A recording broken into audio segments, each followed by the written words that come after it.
Some mornings feel heavy for no clear reason. Like your body knows something your mind doesn't. That Tuesday, I felt it in my chest before I was even fully awake. A pressure, quiet but sharp, like a headache that hadn't formed yet. The sky was gray, barely cracked open, and the city hummed below us as it always did.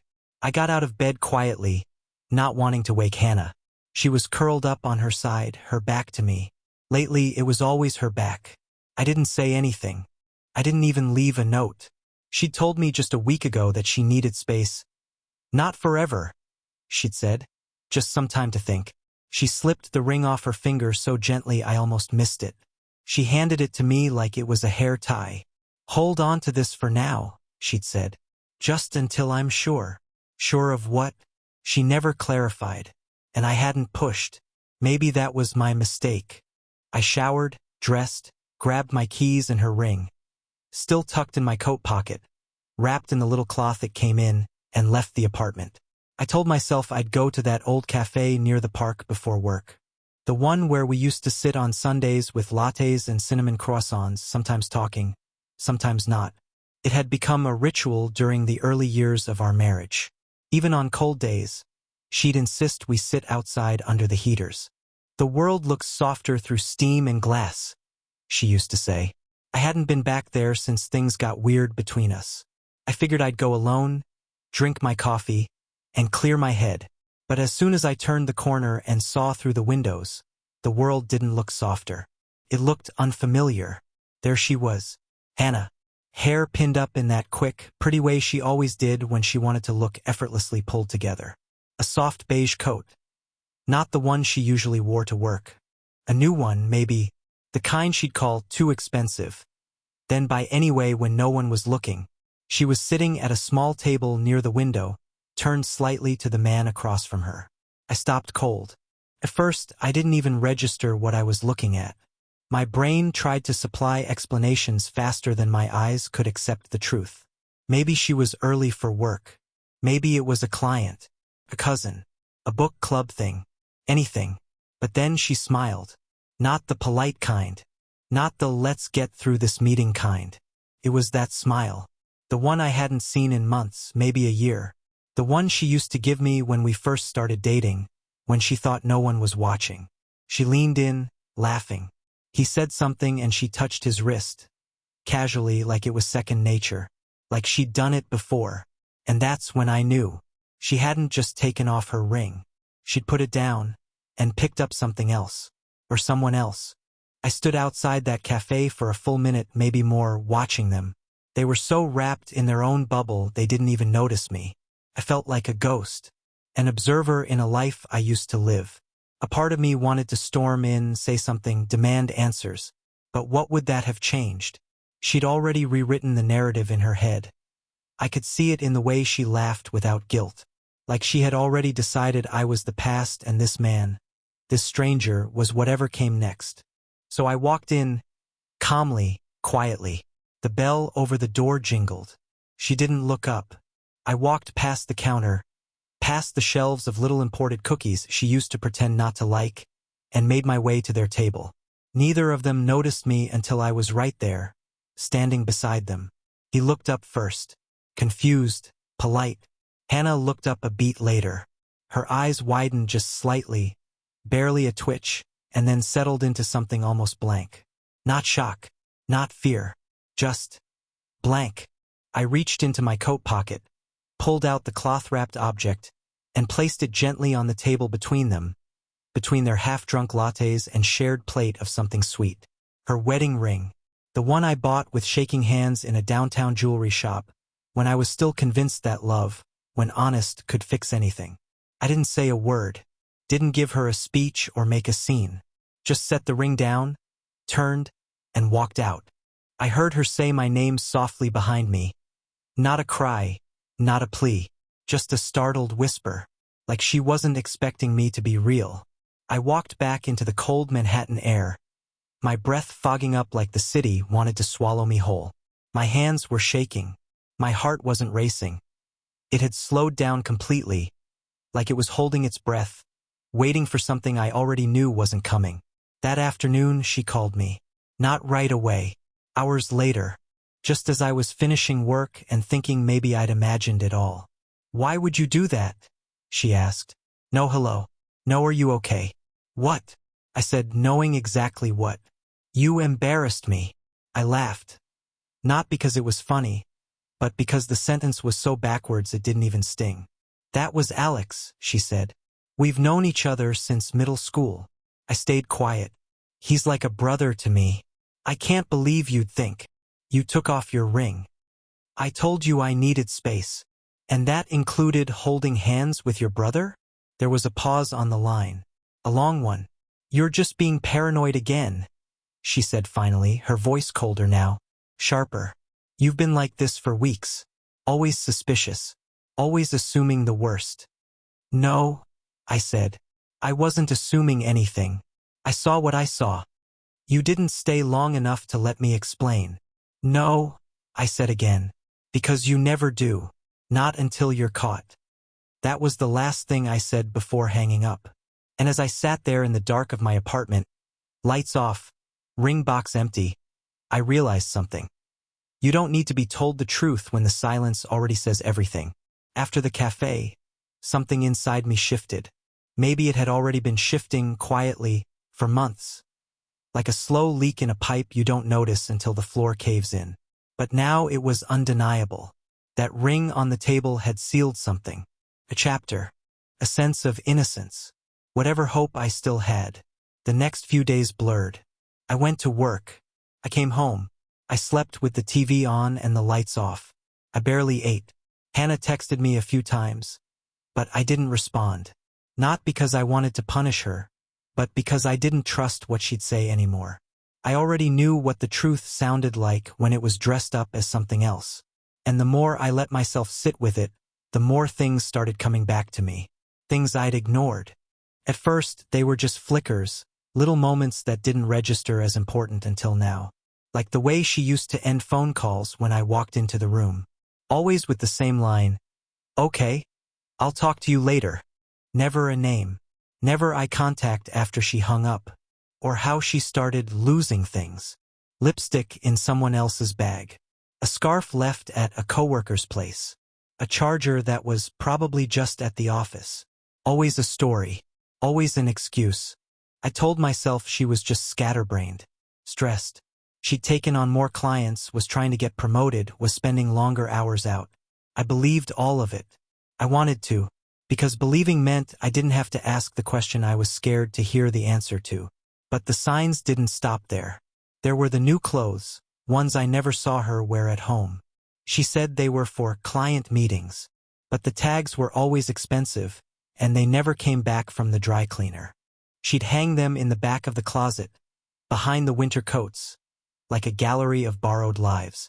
Then there was the cologne. Not mine. I noticed it one night when she hugged me in the kitchen. She was laughing about something from work, rambling on about some presentation. I remember leaning in, brushing her coat sleeve with my hand, and there it was. Sharp, masculine, not subtle, the kind of scent someone wears on purpose. She pulled away fast, too fast. "Oh," she said. "Must have been from the cab. I was in a car with Rick and Sam after lunch." I nodded. But I knew Rick didn't wear cologne. He wore too much deodorant. I remembered because Hannah had once made fun of it. Still, I said nothing. I wanted to believe her. But belief has a cost. She started deleting her call logs. Not always. Just enough to notice. I'd go to make a call from her phone like we used to, and the screen would be wiped clean. "I accidentally cleared them," she'd say. I was clearing space. Her storage was fine. I checked once, after she fell asleep on the couch with her phone unlocked. And I hated myself for doing it, but I checked anyway. There were no calls in the log. None. Just a perfect silence. Like someone had pressed mute on her entire day. And there was the toothbrush. And the razor. It sounds ridiculous, I know. But one night, I went into the bathroom to grab something, and I saw them. A second toothbrush. A razor that wasn't mine. A brand I didn't use. Sitting in the tray like they'd always been there. I stood there for a long time just staring at them. When I finally asked her, she blinked once and said, Oh, that's from when my cousin stayed over. Which cousin? Zara. Zara's in Tokyo. She hesitated for half a second. No, she came back for a weekend. Didn't I tell you? No, she hadn't. And Zara didn't come back. She just sent us a postcard a week earlier saying she was loving life in Japan and had no plans to leave anytime soon. But I let it go. Because by then I'd gotten good at filing things away. One by one. Into the drawer labeled. Things you don't push if you want to keep the peace. But even that drawer was starting to overflow. She forgot my birthday this year. It wasn't like her. Hannah had always been sentimental. Sometimes in cheesy ways, like hiding notes in my coat pocket or planning small surprises. But this year, nothing. Not even a card. I came home to a dark apartment, a cold countertop, and a text at 9:47 p.m. That read, "Work ran late. Sorry, babe. Happy birthday, Red Heart." I sat in the dark that night and stared at the walls. The silence was louder than any fight we'd ever had. I didn't reply. I think that was the first time I realized I was already living alone.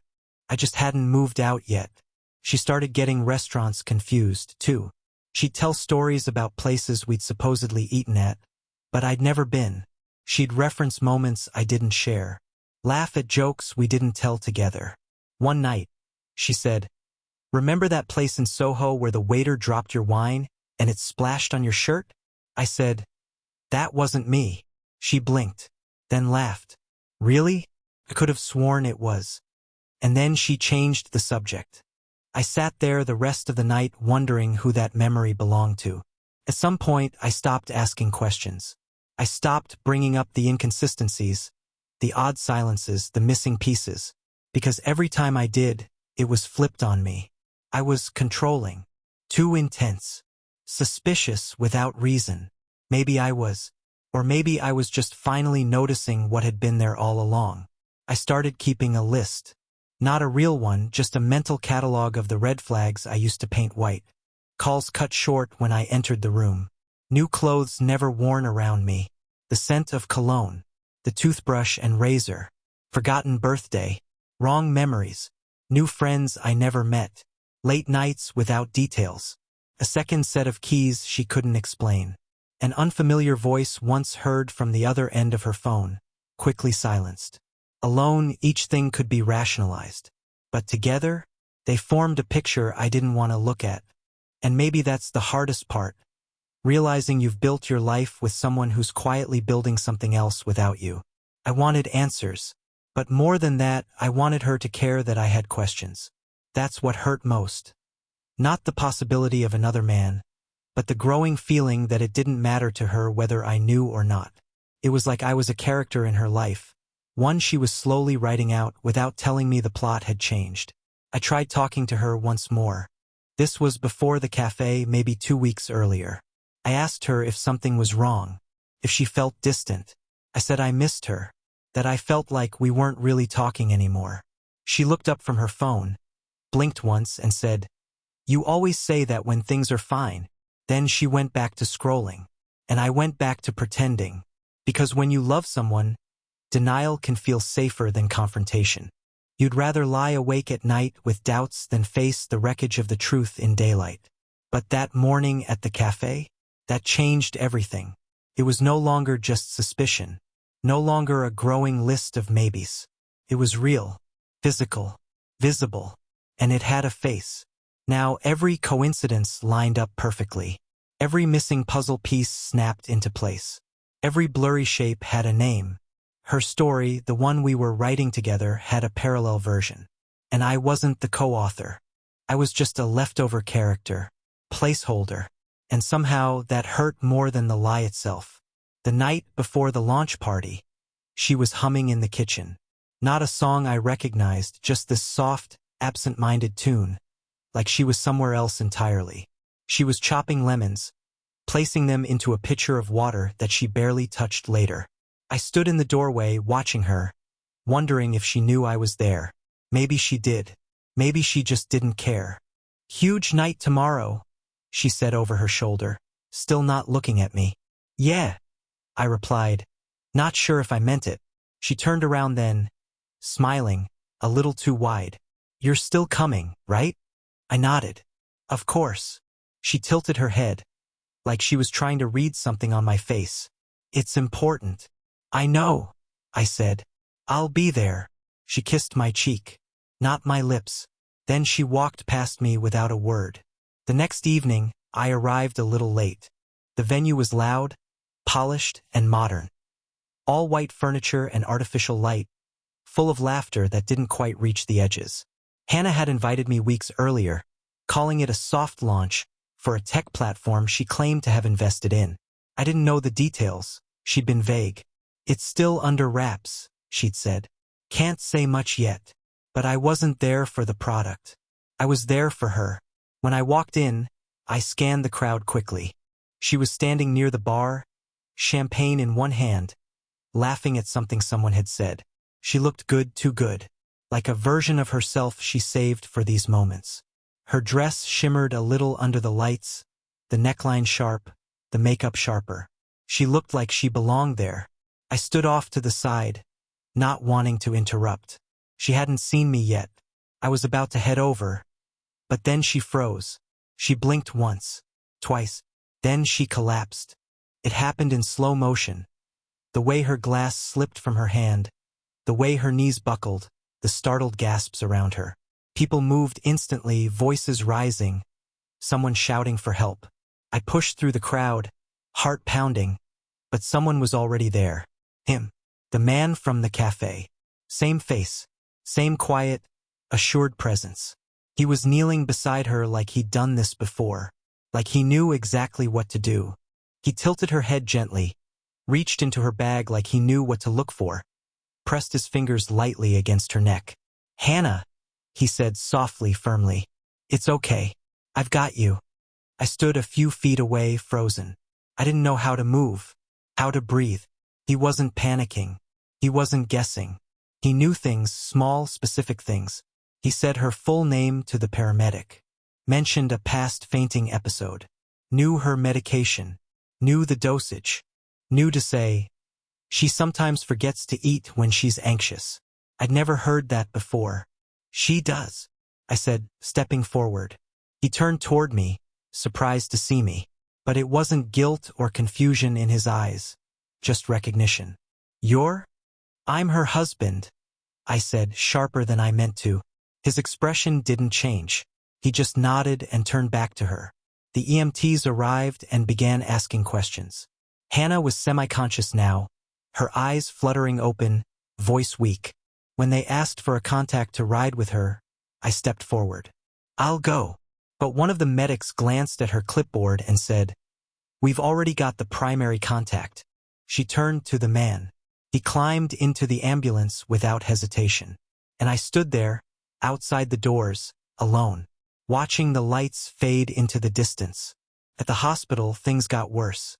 I arrived shortly after and went straight to the front desk. "My wife was just brought in," I said. "Hannah, she's already with her contact," the nurse said. "Are you the secondary?" "The what?" She looked down at her clipboard. "We have a primary contact listed, Alex Renner. You're not listed as the primary emergency contact on file." My mouth went dry.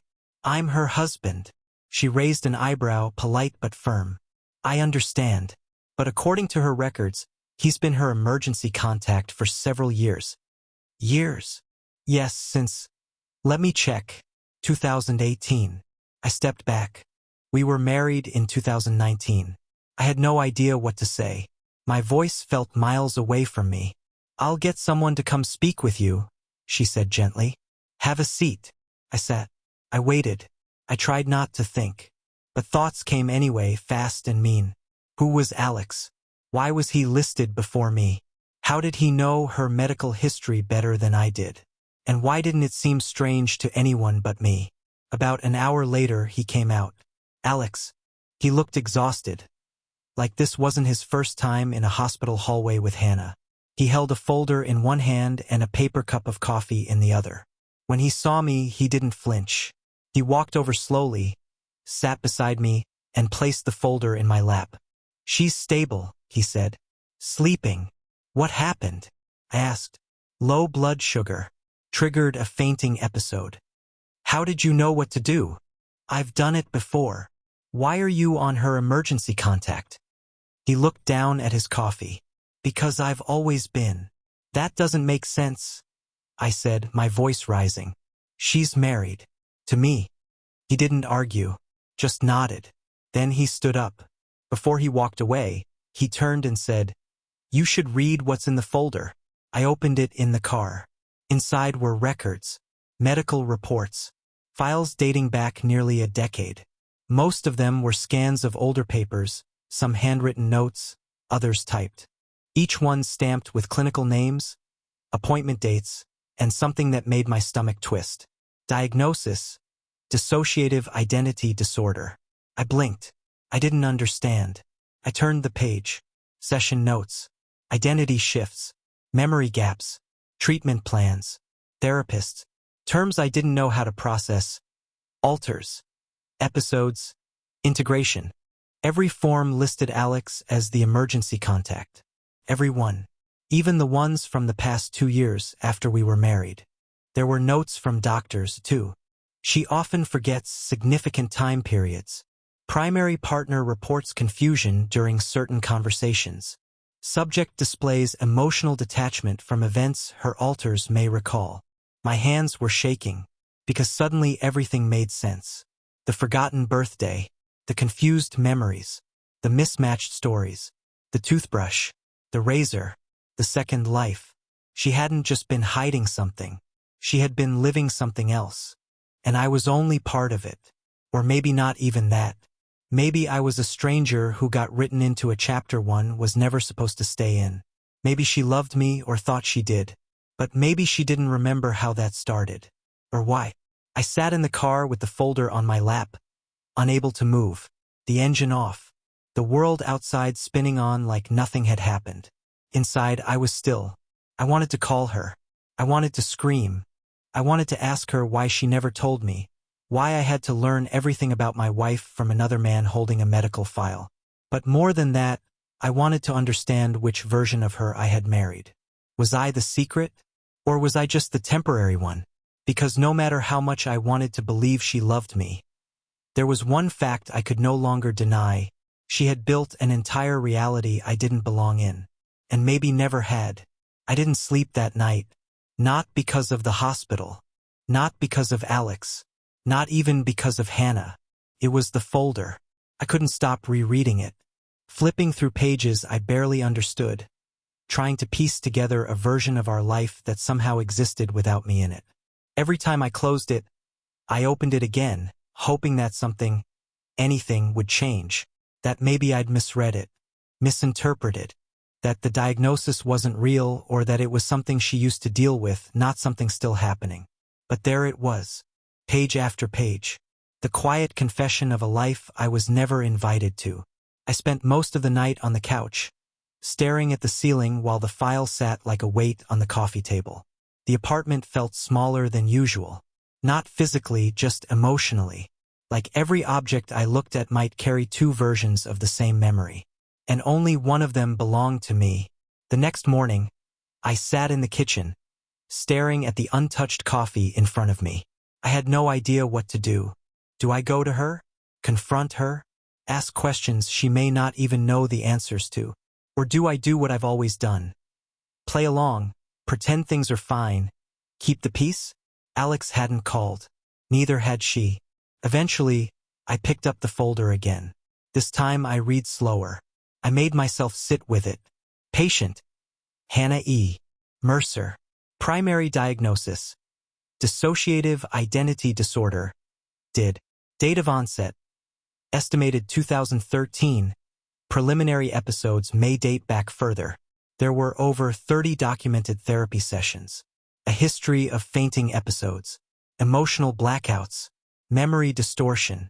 Clinical notes said she would sometimes lose days, or wake up in unfamiliar places with no recollection of how she got there.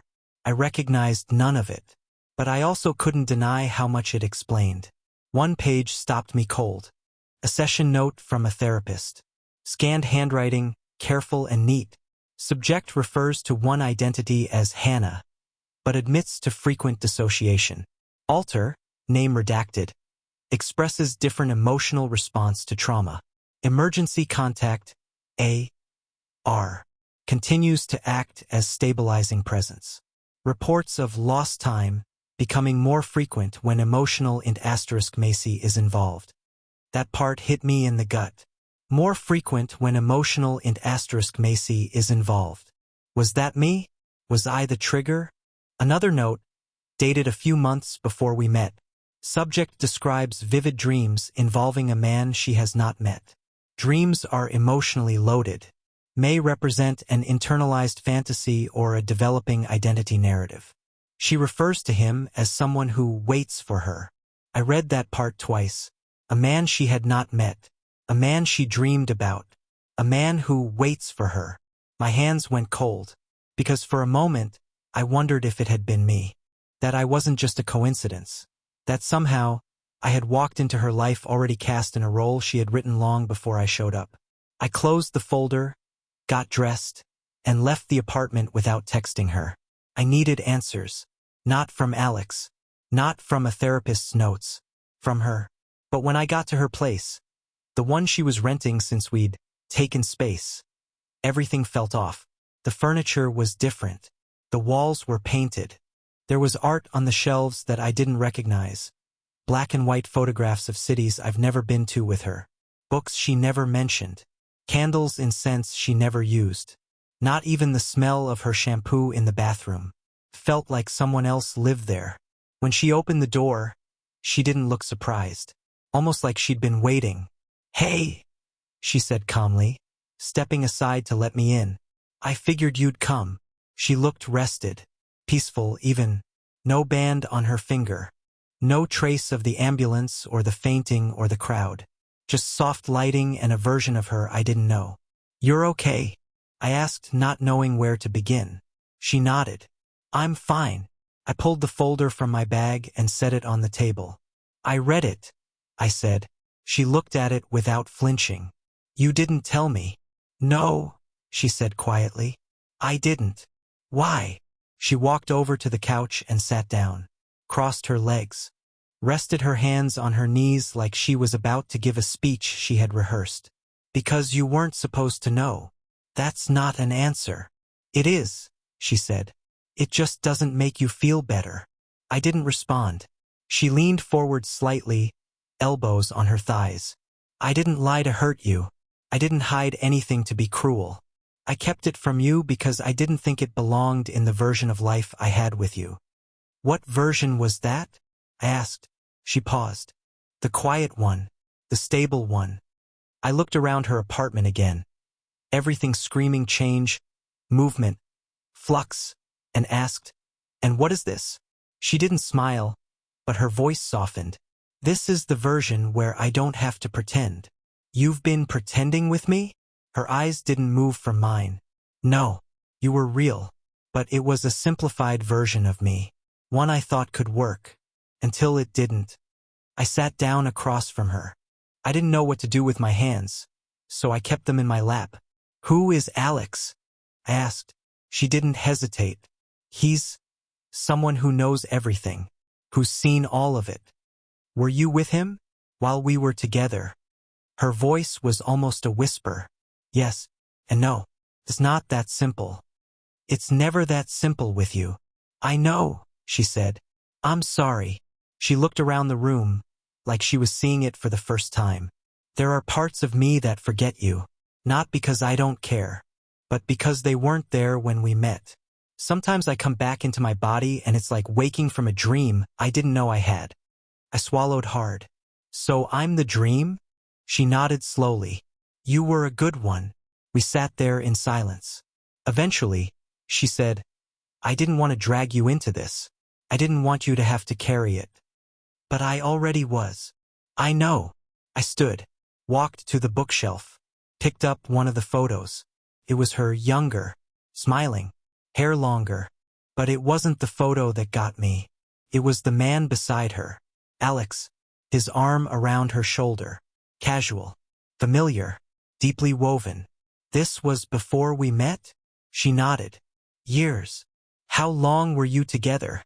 A long time, on and off, depending on who I was. It wasn't said cruelly, just honestly. Why did you marry me?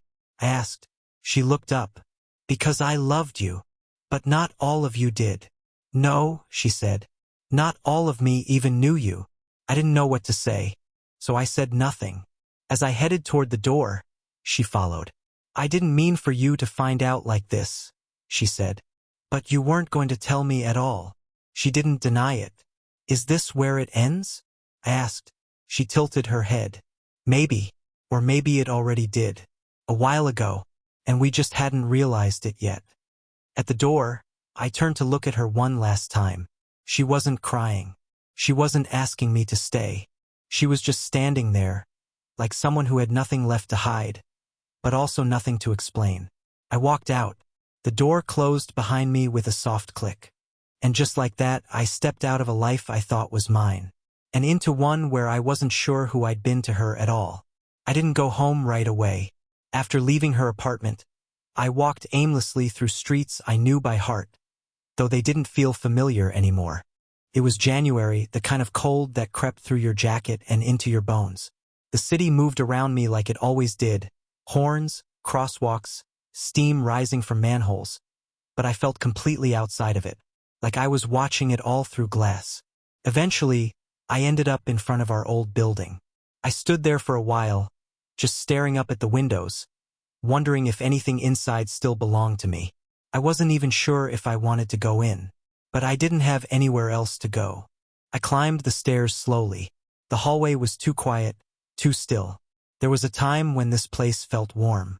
Now it felt like the set of a play that had closed weeks ago, props left behind with no audience. When I unlocked the door and stepped inside, I paused. I hadn't been gone long. Not in the literal sense, but somehow, everything was different. The air had changed. The lighting. The energy.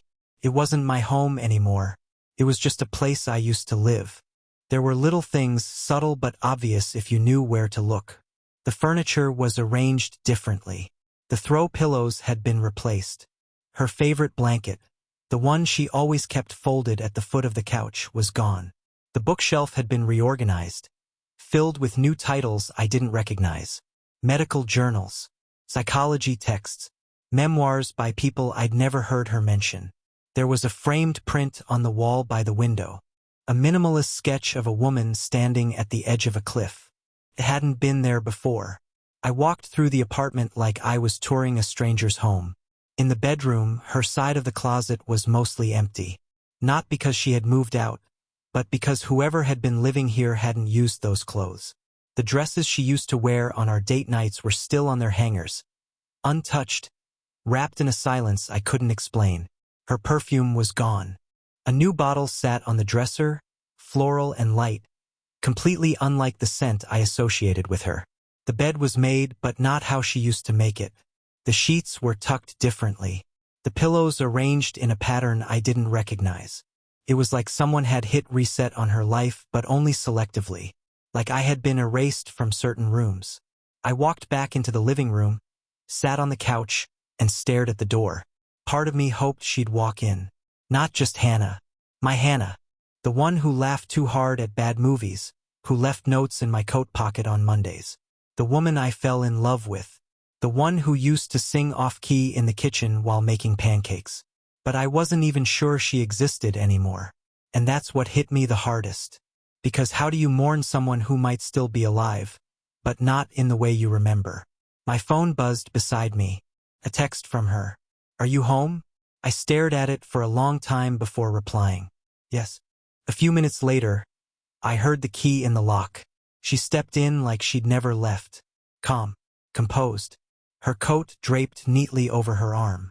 She looked at me with a kind of softness that made everything harder. I wasn't sure you'd come back, she said. I didn't respond. She looked around, taking in the space, like she was checking whether anything had changed, or maybe checking if I had. I didn't think you'd come here alone, I said finally. I had to, she replied. This part of me. This is where she lives.